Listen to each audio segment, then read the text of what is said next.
How many hours had passed since the last time they'd sedated him? The lights in the ceiling were glaring down brightly, as if to prevent any possibility of sleep. Closing his eyelids wasn't enough to shut out the light. The simulation was incredibly irritating. Come to think of it, he'd experienced very similar conditions in Oslo's facilities when he was a child. He already knew what he had to do, but at the moment all he felt was an overwhelming sense of lethargy. His own life was on the line, but he didn't have the willpower to stand. To move his body, he needed to supply it with oxygen, and even the simple act of breathing seemed exceptionally tiresome right now. To put it plainly, being alive felt like a hassle. After sinking deep enough into his ennui, he began to experience mild phantom pains. In time, this grew into a fierce, persistent aching throughout his body. He'd experienced this sort of thing before, but that didn't make the endless, continual sensation of pain any less excruciating. Understandably enough, this left him in a rather foul mood, so when a harsh buzzing sound from the ceiling announced the arrival of a visitor, it seemed even more irritating than usual. You. Transfer time. Transfer. Where are you taking me? 説明はしたはずだ。貴様はこれから赤坂へ送られ、裁判にかけられる。You're just gonna tell me what you've already decided. Isn't that what a court-martial is in America? 司法取引の機会は用意されている。国内裁判と同等の権利だ。ありがたくて涙が出てくるじゃないか。Turning around, Adam jerked his chin in Yudi's direction and said, "Let's go." Four men appeared from the hallway behind him. 手足を拘束して動けなくなった貴様をこちらの方たちが運び出してくれる。至れり尽くせりとはこのことだな。おとなしく荷物に徹しろ。Poor Yuji, man. Oh, for fuck's sake.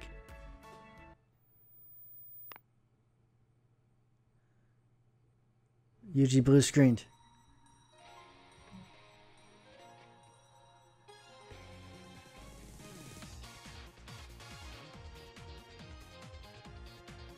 Kazami Yuji を乗せた護送車が出走を開始。A 門を出たわ。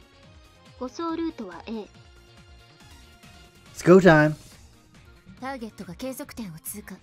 ターゲット移動中。護送ルート A、こちらでも確認。式定より各実像に達する。プラン A で作戦行動を開始する。繰り返す。プラン A で作戦行動を開始する。各自協力して挑め。Alrighty, let's go. 教習班クソメイドより式定ボッチ。 Oh my 作 gosh. 戦行動開始を確認。限界態勢にて指示待機に入ります。狙撃班福田の木より式定鬼ぼっちへ。こちらも確認。これより2分以内で巣作りを終える。指示を待つ。式定ボッチ了解。障害の発生が予測された場合は速やかに報告を。以降別名あるまで生体。Boat owner. Oh my gosh. クソメイド了解。福田の木了解。というか、周さんと松島さんは？車両の移動体信号は出ているし、通信障害も発生していないわ。移動車両班ビッチ、陽動回収班 UT、応答しなさい。What did DT stand for? Something tsundere. こちら移動車両班ビッチ。ごめんね、ちょっと遅れてるの。何かトラブルは？ボイ Oh my gosh. なんの声？ごめんね、UT が車酔いでゲポし始めちゃって。急いでるけどスピード上げるとゲポ度も上がるから。ほら UT 新しいゲポ袋。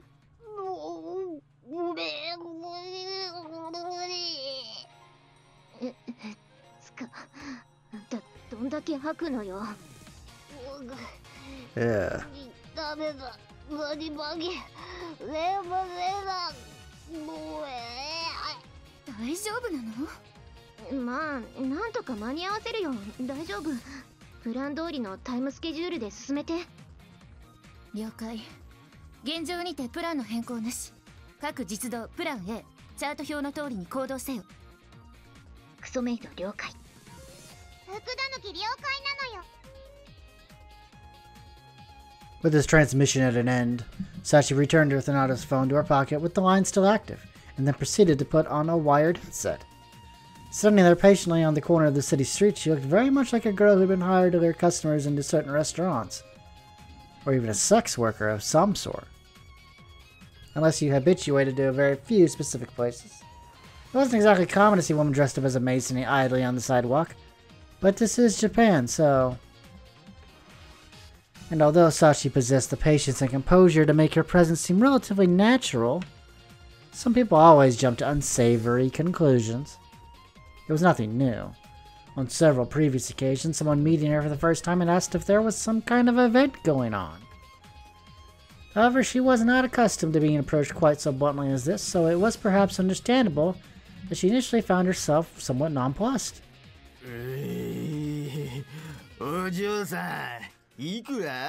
Oh, sweetie, you couldn't afford her.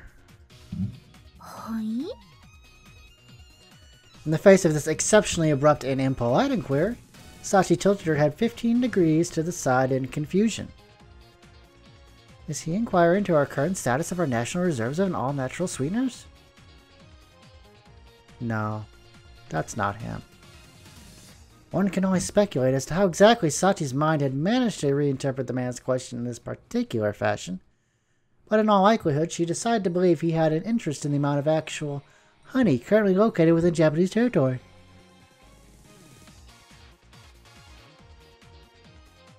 Of course, a great deal of that honey would be locked up in beehives at any given moment. Had this individual mistaken her for a bee? Was he suffering from a hallucinatory illness of some kind? No, that's not him. It did seem that he'd been indulging in alcohol recently, but he was still relatively steady on his feet. Surely mild tippiness couldn't have caused such alarming delusions. This was all rather confusing. Someone had once told her that the best possible reply to an incomprehensible question was to smile vaguely. It had been Kazami Yuji, probably. For lack of a better thought, Sachi smiled pleasantly at the man and then resumed her efforts to decipher the words he'd spoken to her. Putting aside the honey, to ask how much was surely an attempt to inquire about a quantity of some sort. It would be helpful to know the units involved at least. いくらとは単位は何でしょうか。単位だ 30,000? 円だ円3万円ぐらいか。今日は競馬で取ったからな。5万までなら考えてもいいぞ。3万円。 It appeared this man had been inquiring as to her own price. But of course our value was determined by the perceptions of others, not by ourselves. To decide her own worth in financial terms would be an act of arrogance ill-befitting of a mere maid. However, she couldn't simply assent to any arbitrary number. Any coherent financial negotiation required someone to set a baseline figure of some kind. At this point, Sachi recalled the assessment that a certain nod-to-the-phone application had made of her face. 57万円ですね。50? それは暴利すぎだぜ、お嬢ちゃんよ。正当かつ適正な評価額です。私の友人に50円の女の子がいますが、そちらにされますか？それはそれで安すぎ。気持ち悪い。A man has standards, however desperate and old he may be. なるほど。みちる様は気持ちが悪いと。何メモしてんだよ。何のメモだよ。そういうあんたも相当気持ち悪いよ。もういい。なんか酔いが冷めた。Sachi's too much woman for you to handle anyway, old man. Get out of here. なるほど。私も美浜を一歩出れば気持ちが悪いと。気にすることないわ。聞いていらしたんですか？バカな男。小峰幸が57万円なんて激安だわ。10人買っても自動車1台分よ。私なら100人買うわ。あいにくと私は一人しかいません。 So what makes you priceless? 増やすことは技術的に不可能ではないわ。 Okay, now you speak my language. そしてあなたたちはそういう馬鹿げたことを本気で実用化しようとしている連中を相手にしているのよ。I mean, do I really want 2 Sachis? I think 1 is enough, right? 1 will suffice. 2 would just be... Well, that would just be crazy talk. A good sniper might misplace their ballistic calculator every once in a while, but they never forget their portable game console. After all, a good 60% of the job consists of sitting around and waiting. Another 30% involves preliminary setup and preparations. By comparison, you don't spend much time at all actually lining up your shots and pulling the trigger. Or so Kazami Yuji had always taught her. Makina openly admitted that she was a fundamentally childish young woman. Boredom just didn't agree with her. When she was given absolutely nothing to do, she'd often nod off without even realizing it. In short, she wasn't particularly suited to this line of work.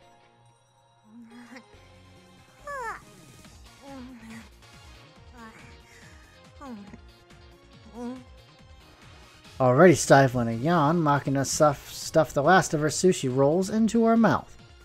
While chewing steadily away, she proceeded to cut at the glass of her hotel room's window, the first obstacle in the path of her bullet's intended trajectory. This involved pressing a diamond-edged tool called a circle cutter against the window at about the height of the table she'd been using as a platform. You've seen the cartoons, right? Then rotating it slowly to grind a shallow groove in the heavy-duty glass. Once that was done, she took out a vacuum cup that looked something like the sucker of a ghostly octopus and pressed it to the center of her circle. When she lifted up its handle, the silicone rubber pad adhered tightly to the glass. She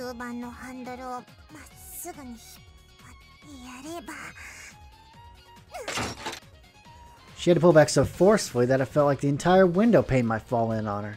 But eventually there was a sharp pop, followed by the sound of wind rushing violently through the small holes she'd made. Makina hadn't expected to go that smoothly, definitely a bit of a relief.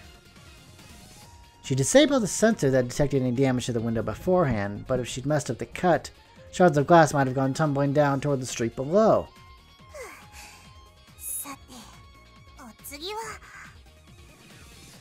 Lying down at the table next to her rifle, Makina peered through her scope at the plastic rope she tied up during her inspection of the area.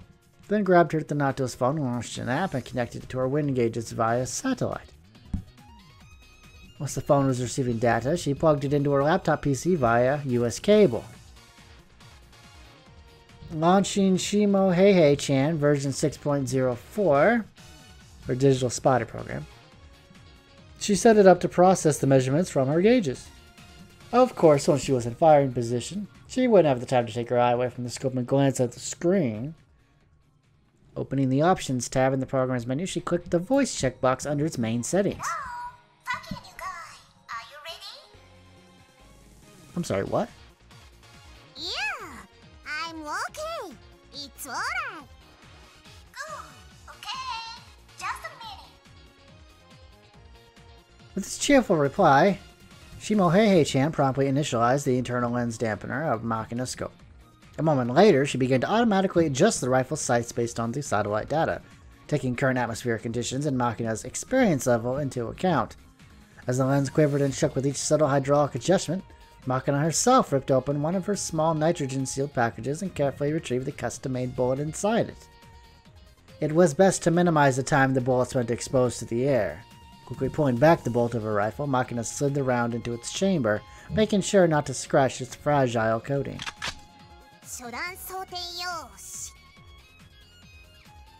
Once she turned the rotating bar on the upper right of the grip from S to F and deactivated the safety, it was time for the final manual adjustments of her optical sights.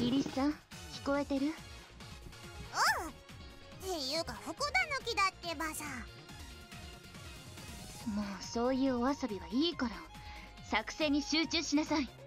対象を乗せた護送車がルート A のポイント13に近づいているわ。狙撃の準備は整ってる？そりゃ準備はできてるけど、ちょっと予定より早くない？ Bearing through her scope, Makina immediately spotted the group of vehicles in question. They were approaching rapidly. 目視で確認っていうか、想定しているよりも早い公的機関の車両とはいえ道交法上では一般車両だし、警察機関との揉め事を嫌って法定速度を超過するような運転はしないはずなのに、何が起きてるのかそちらで確認できない？ちょっと待つのよ。Grabbing her spotting scope, which offered a slightly wider viewing angle, Machina pointed it toward the convoy, and soon discovered the reason for their haste. うわ、何あれ、護送車両を後ろから追っかけ回してる車がいるのよ。どういうこと？ What? 遅れてごめん、もう少しで追いつくから。あの車、あまねえが乗ってんの？何やってんのよさ、あまねえ。だからごめんって、みちるが吐き疲れて寝ちゃったから今ペース上げて急いでそっち向かってるし。違うって、ダメだって。そんな車で護送車を追い回したら作戦が全部パーになっちゃうのよさ。どうなっているの？現状を報告して。あまねえの乗った車が護送車を後ろから追いかけ回してる。スローさん？私の前に車なんていないよ。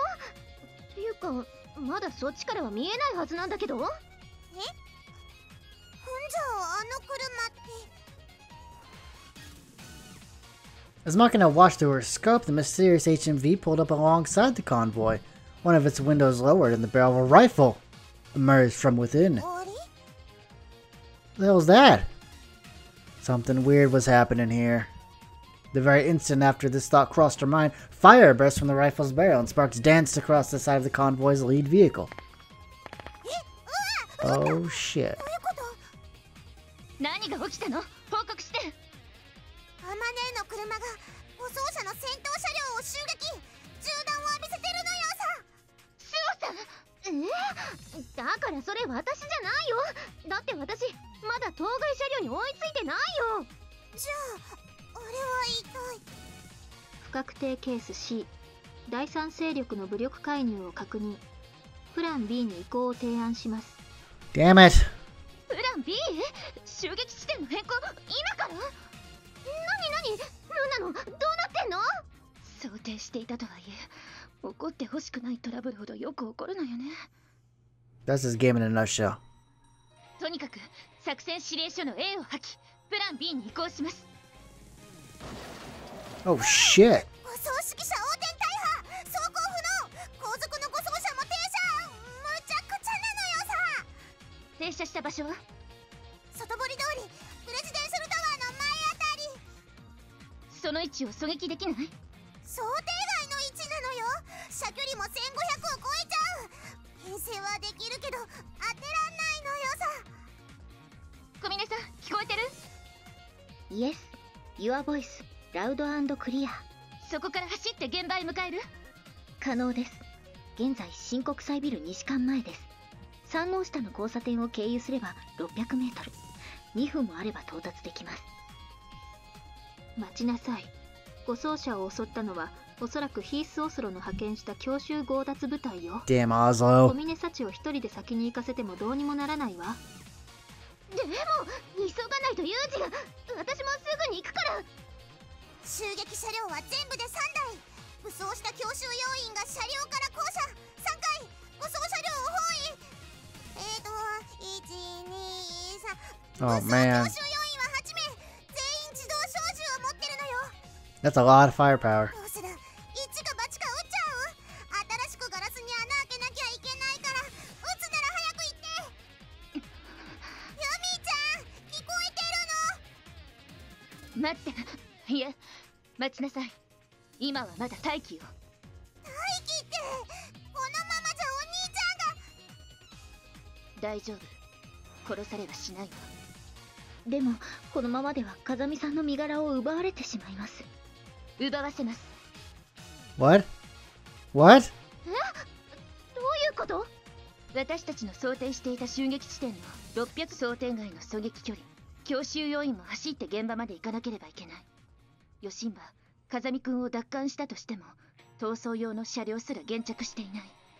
こうなったらあえて風見くんを奪わせてゴール前まで運んでもらうしかないわ。そうね。危ういながらもそれが一番現実的ね。問題は風見くんを強奪した連中がどの方向に逃走するかだけど。強襲軍マルタイを確保。お兄ちゃんが護送車から引きずり出されて、そのまま強襲軍の車両に移乗。強襲車両移動開始。進行方向はため池山王方面。おそらく鎖骨方面には向かわずに、そのまま外堀通りを虎ノ門方面に抜けるつもりね。まずいわね。そのまままっすぐ行かれてしまえば手の出しようがないわ。イリスさん、そこから山王下交差点は狙える？狙えるのよ。車距離が200伸びるけど、ほぼ直線。修正可能範囲。なんとしてもそこで強襲車両軍を止めて。わかった。やってみる。1分待って。30秒で。わかった小峰さん、そういうわけで襲撃地点を山王下交差点に変更。現場まで走って。もう移動中です。あと1分もあれば着きます。Got 30 seconds. 現場付近まで来たら慌てて飛び出さないように待機。指示を待って。クソメイド、了解です。あとはスオさん、今どの辺？青山通り、外野前。急いでるけど道が混んでる。タネトスさん、信号のコントロールはできる？可能だけれど、道が混んでいれば大幅な時間短縮にはならないわ。横道に入って乃木坂の方に向かった方が早いか She も。 just said last episode that she can't manipulate traffic signals. Game, come on. 5分以内でお願い。イリスさん、準備できた？イリスさん？今やってんのよ。シャコンニャロ。何をしているの？だからテーブルの向き直してんだってばさ。気軽にポンポン射撃方向変えやがって。なめんな。現場なめんな。あとどれぐらいかかる？下平平ちゃん。あと10秒。急いで。やあ、風見くん。はじめましてだよね。It's Travis. Yeah, I remember that 本日はおさん guy. にご乗車いただきありがとう。Oh, man. Shut up, man. Come on. I don't remember calling you, actually. 驚いたな。まだ口が聞けるのか。タフだね、君も。You sure like to chatter. Let me guess, you Italian? イタリアの男が全員おしゃべりってわけじゃないさ。中には無口なやつもいる。Are Italians really known for like talking a lot? Seems like a weird correlation. Oh, you talk a lot. You must be Italian. Yeah, I used to know an Italian who barely ever said a word, even when he spoke to him. いつもむっつりしてて何を考えているかわからない。それを口にすれば決まって言うのがわかれよだろ。それ俺の兄貴だ。You're Jason's brother? I don't see much of a resemblance. 兄貴は親父に、俺はお袋にだ。正直、親父のハゲが兄貴の方に遺伝してくれて、俺はホッとしている。Cut it out. Just thinking about that greasy dumb is making me nauseous. なんだ、君も近接格闘術の訓練で兄貴にいじめられた口か。兄貴が死んでからというものを、兄貴に恨みを持ってる連中に睨まれてるんだ。これ以上は勘弁してほしいね。Did you kidnap me just so you could prattle on about this stupid crap? まさか。君に話があるのはオスロさんだ。俺はただの使いっ走り。まあ、この状況で逃げようだなんて思ってもいないだろうが、保険はかけさせてもらった。This is one hideous bracelet. まあね、俺もそう思う。けどそれも仕方がないさ。それを作ったのはアクセサリー職人じゃない。うちの技術屋だからね。You've got this thing on way too tight. Mind loosening it up a little? それは無理。手首に密着することで君の脈拍と体温を監視している。緩めると爆発しちまう。Seriously? It's a bomb? そのブレスレットの中には 1000mg のハフリウムが仕込まれている。技術屋の話じゃ半径 1500m は軽く吹っ飛ぶ威力だそうだ。Dear God, that seems like way overkill. 外側に時計みたいなパネルがついているだろう。それがその爆弾のタイマーだ。You're gonna blow me up? すでにカウントダウンは始まっていて、約6時間後には爆発する。下手に分解しようとすれば爆発するし、最悪の手段として手首ごと切り落としたとしても、I bet once it stops detecting a pulse, it blows up, right? 脈拍と体温がモニターできなくなった瞬間に爆発する。That fucking blows, man. そいつを外すには鍵を使うしかない。当然その鍵はオスロさんが持っている。オスロさんに会わなければ外せない。That's some damn good insurance. Who's your agent? つまり、万が一君が逃げ出したとしても、結局はオスロさんのところに行くしかないってわけだ。Someone genius, man. Oslo's not stupid. He knows how to get what he wants. I see. Pretty damn thorough of you. 心配しなくても3時間後にはオスロさんに会える。ブレスレットは彼に直接外してもらうといい。